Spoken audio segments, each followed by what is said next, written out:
Hi, I just wanted to talk to you guys a little bit about the first essay that you guys have coming up in children's literature. Give you a little information about it. If you guys go on Blackboard today, if you look over on the left where it says Essay 1 Folk Literature, in that content area, before you would have just seen the folktale collecting PowerPoint. Now if you go on, you'll also see a place to turn in the essay, which is due on September 11th. You'll also see the assignment sheet and rubric giving the full instructions for it. You'll see a sample essay, and you'll see a PowerPoint which discusses the writing process used to write the essay. All of this should be helpful in helping you successfully complete it. Also, even though the essay is due on September 11th, if you want me to look over a rough draft, I'm more than happy to. You'd probably want to get it to me with at least 48 hours before you want it back, so that I can make sure I have time to look it over and give you adequate feedback. That would probably mean getting it to me. It's due on September 11th, which is a Friday. If I get it by September 7th, I'll definitely be able to get it back to you by the 9th, which would give you time to make any corrections or changes that you'd want to. What the first essay is going to be is basically a comparative analysis of two different versions or variations of a fairy tale. As you've been able to see in class, there's many different versions of fairy tales. We've read 3 different versions of Little Red Riding Hood. We read 3 different versions of Cinderella and Donkey Skin, which some critics consider to be a different variation. And those are really only kind of scratching the surface. If you look around, you'll find there are a lot more versions. So for instance, with Cinderella, there's, an Italian version as well. There's also a Native American version called The Girl with the Scarred Face. There's a version. There's, of course, a lot of modern versions. There's the Disney version. There's the Hilary Duff version. There's Ever After with Drew Barrymore. There's all sorts of different versions of Cinderella. And basically what you would do is one of the stories needs to be something we read in class. The other one can be a different story we read in class, or you could do a modern take on a story. A movie.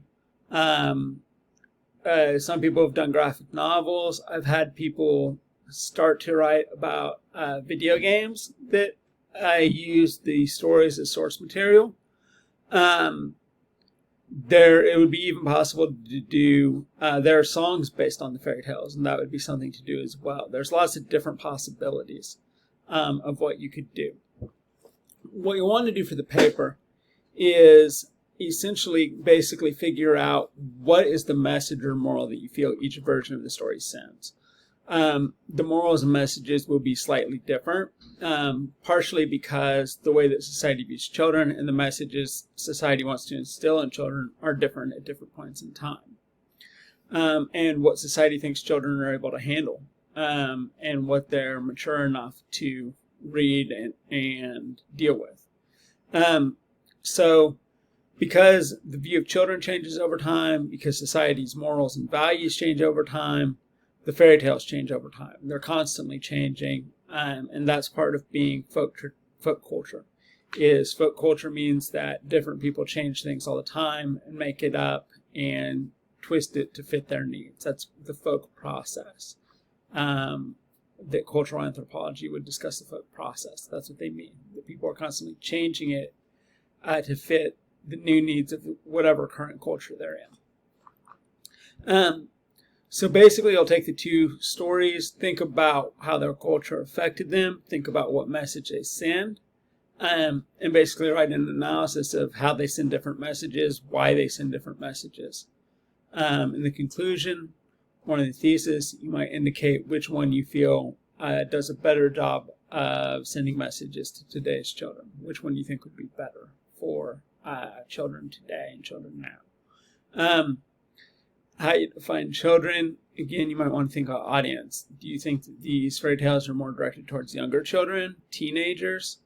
That's somewhat of a gray area. It's somewhat, again, that changes over time. Perrault was writing towards a more adult audience, whereas the Brothers Grimm wanted to use at least some of their stories in order to basically inculcate children with cultural values and moral values that they saw as important to Germany. So it somewhat changes on who the audience is. And obviously something like The Story of Grandmother would very much have an adult audience that would definitely not be meant for children.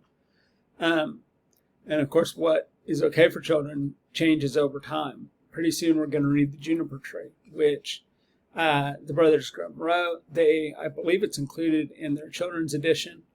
But it would definitely not be something that we would, if they made a movie of it, kids would not be able to watch it. But they apparently saw it as, and it was seen as a very Christian story when it was published, and promoting Christianity. So it's interesting to see kind of how these different stories change over time, which is what you'll be looking at in your papers. 2 different versions from different cultures or different time periods, and how they've changed and how the messages in them have changed. So if you go over those things on Blackboard, you guys don't have any reading for today, but I would encourage you to go on and engage in the discussion boards if you haven't. I know that looking at kind of how class has been going, about half the class has kept up with their blogs pretty well.